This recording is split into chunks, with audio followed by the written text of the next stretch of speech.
Stand up and hold still for a second. Your entire upper body is now balanced over 2 feet. Your spine is curved like a spring. Your knees are carrying nearly everything above them, and each foot is supporting a structure many times larger than itself. This unstable arrangement helped humans cross continents, carry food and babies, build tools, and eventually dominate the planet. It also gave us aching backs, damaged knees, painful feet, difficult births, hernias, varicose veins, and an entire body that spends every day fighting gravity. Walking upright was one of evolution's greatest upgrades. It just arrived with hidden fees. And the strangest part is that evolution could not simply redesign us. It had to take an old climbing primate body and renovate it while the building was still occupied. There was no single morning when an ape stood up and became human. For millions of years, different ancestors mixed climbing, upright standing, and several forms of two-legged walking. Each generation changed only slightly. The spine that once helped hold a body more horizontally had to become a vertical support tower. The pelvis had to become a bowl. The legs had to move beneath the body. The feet had to stop gripping branches and become shock absorbers, springs, and levers. Every solution created a new problem,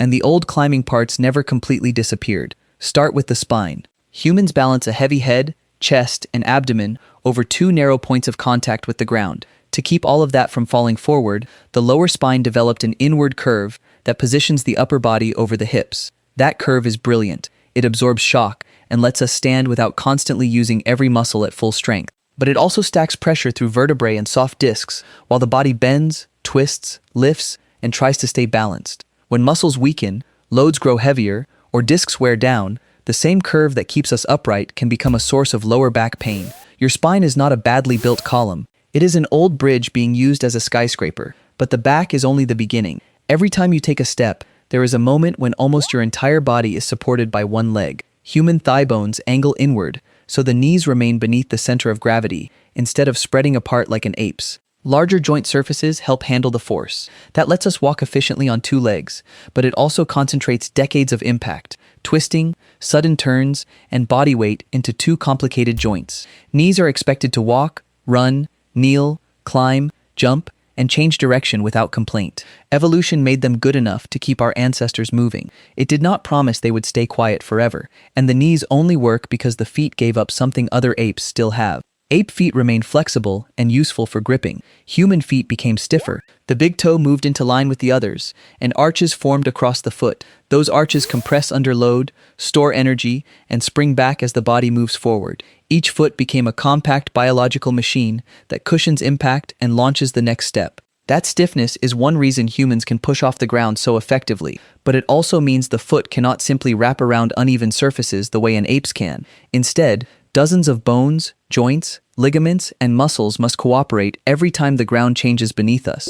One small failure can make every step feel personal. Arches can become painful, toes can deform, and tissues under the foot can be overloaded. A structure shaped for varied movement across natural ground now spends much of modern life on pavement, flat floors, and inside shoes. Still, the most dramatic compromise is not in the back, knees, or feet. It sits in the pelvis. Upright walking required a shorter, broader pelvis that could stabilize the trunk whenever one foot left the ground. It also had to support the organs above it. Then human brains and newborn bodies became larger, and the pelvis inherited another job, allowing a large infant through a curved birth canal without losing the stability needed for walking. That is why human birth is such a tight, rotational process. The old explanation claimed the pelvis was simply trapped between walking and childbirth. The full story is more complicated. Metabolism, fetal growth, pelvic floor support, body size, and natural variation all matter. But the central problem remains. One structure must handle locomotion,